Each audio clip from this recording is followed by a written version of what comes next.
ഇതെന്താണാവോ പെണ്ണ് പിടിക്കും, സൈൻ ചെയ്യണം. എന്താ അത്? എഗ്രിമെന്റാണ്. നമുക്ക് സാൻഡ്രയുടെ കണ്ണെടുക്കണ്ടേ? ഒപ്പിടടി ജി. അയ്യോ, എനിക്ക് എൻ്റെ ഇഷ്ടത്തിന് കണ്ണെടുക്കാൻ പറ്റില്ല. ആരെങ്കിലും വേണ്ടപ്പെട്ടവർ അനുമതി പത്രത്തിൽ ഒപ്പിട്ടാൽ മാത്രമേ ചെയ്യാൻ പറ്റൂ. പിന്നെ കാഴ്ചയ്ക്ക് എന്തെങ്കിലും പ്രശ്നം ഉണ്ടെങ്കിൽ ഞാൻ ഉത്തരവാദിയാണ്. അതൊന്നും വേണ്ട ഡോക്ടറെ. അതൊക്കെ വേണം, അതാണ് പ്രൊസീജിയർ. പിന്നെ അല്ലേ നമുക്ക് വേറെ എവിടെന്നെങ്കിലും 2 കണ്ണ് ഒപ്പിക്കാൻ പറ്റില്ലേ? അയ്യോ, മനുഷ്യന്റെ കണ്ണ് തന്നെ വേണം, അല്ലാതെ പറ്റില്ല അല്ലേ? അങ്ങനെ ഒരു കുഴപ്പമുണ്ട്. എന്നാലും ഇവളുടെ കാഴ്ച നഷ്ടപ്പെടുത്തിയിട്ട് എനിക്ക് അവളെ കാണണ്ട സാർ. കഷ്ടം. ദീപക്, സാൻഡ്രയുടെ കണ്ണ് പൂർണ്ണമായിട്ട് നഷ്ടപ്പെടുമെന്ന് ഞാൻ പറഞ്ഞില്ല, എന്നാൽ അതിനൊരു സാധ്യതയുണ്ട് എന്ന് സൂചിപ്പിച്ചെന്ന് മാത്രം. എത്ര ശതമാനം സാധ്യതയാണ് സാർ? 90% സാധ്യത. ഇതൊക്കെ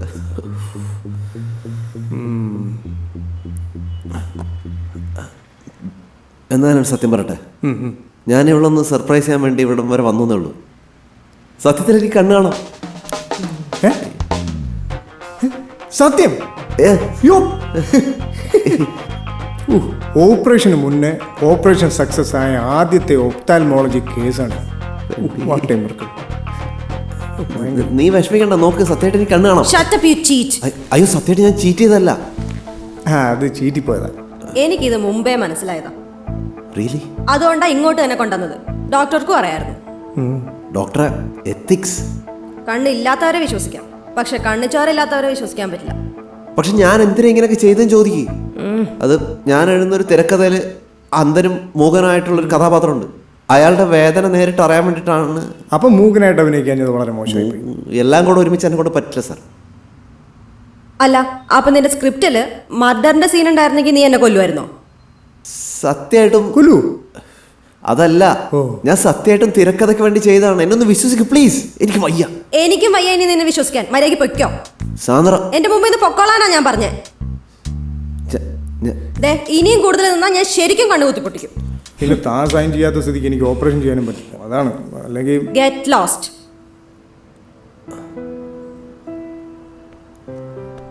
സാന്ദ്ര, ഒരു ദിവസം നിനക്ക് ഞാൻ പറഞ്ഞൊക്കെ സത്യമാണെന്ന് മനസ്സിലാവും. അന്നെൻ്റെ സിനിമ ഇറങ്ങിയിട്ടുണ്ടോ?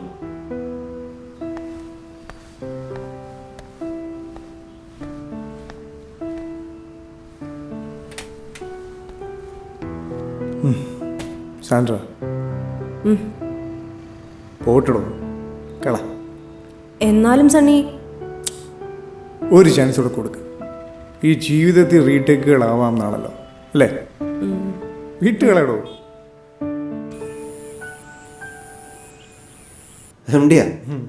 എന്നിട്ട് നീ എന്താ പറഞ്ഞു?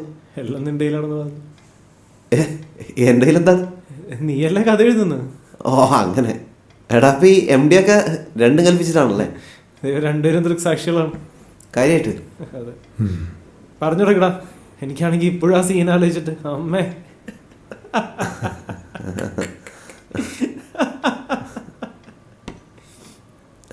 എന്തുകൊണ്ട് എല്ലാവർക്കും ഇവിടെ ആരെങ്കിലും ചത്ത? എന്ത് നിങ്ങളൊരാളല്ലേ? പിന്നെ എന്താ നിങ്ങൾക്ക് എന്താ പ്രശ്നം? എന്താ പ്രശ്നം? ഞങ്ങൾക്ക് എന്താ പ്രശ്നം? എടാ, അവൻ ഭയങ്കര ഫ്രസ്ട്രേറ്റഡാ. അത് മറിക്കാൻ അവൻ ഈ തമാശ കഥയൊക്കെ പറയുന്നത്. അതൊക്കെ എനിക്ക് മനസ്സിലാവില്ലേ? നിങ്ങൾക്ക് അവൻ ചോദിച്ചു നിർത്താൻ പറഞ്ഞു. അവൻ ഡോർ ലോക്ക് ചെയ്തോ?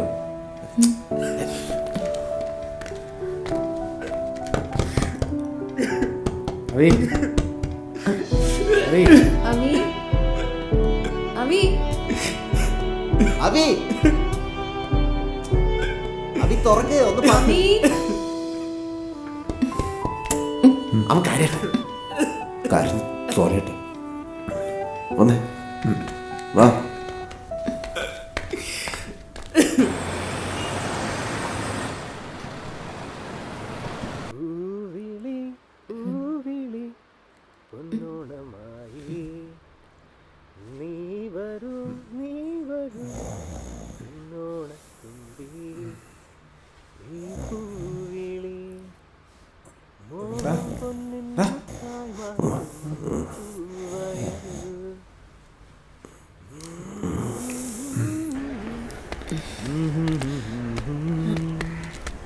ആ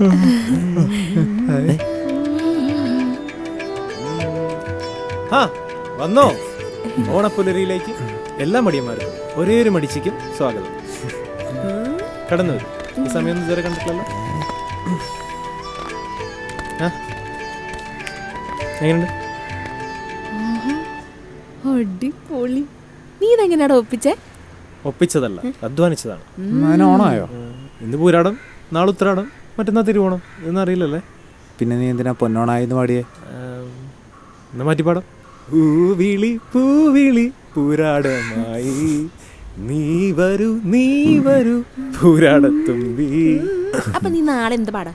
ഉത്രാടപ്പൂനിലാവേ വാ മുറ്റത്തെ പൂക്കളത്തിൽ വാടിയ പൂവണിയിൽ ഇത്തിരി പാൽ ചുരത്താൻ വാ. നിന്നെ സമ്മതിച്ചളിയാ. ഇന്നലത്തെ നിലവിളിയൊക്കെ കേട്ടപ്പോ ഞാൻ വിചാരിച്ചു കംപ്ലീറ്റ് കയ്യിൽ നിന്ന് പോയി.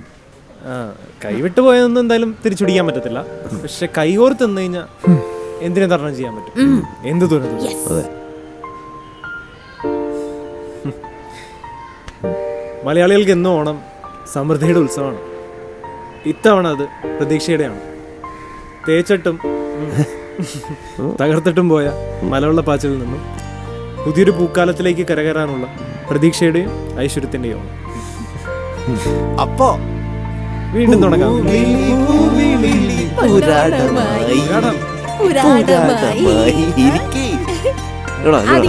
ധൃതിയൊന്നും പിടിക്കണ്ട.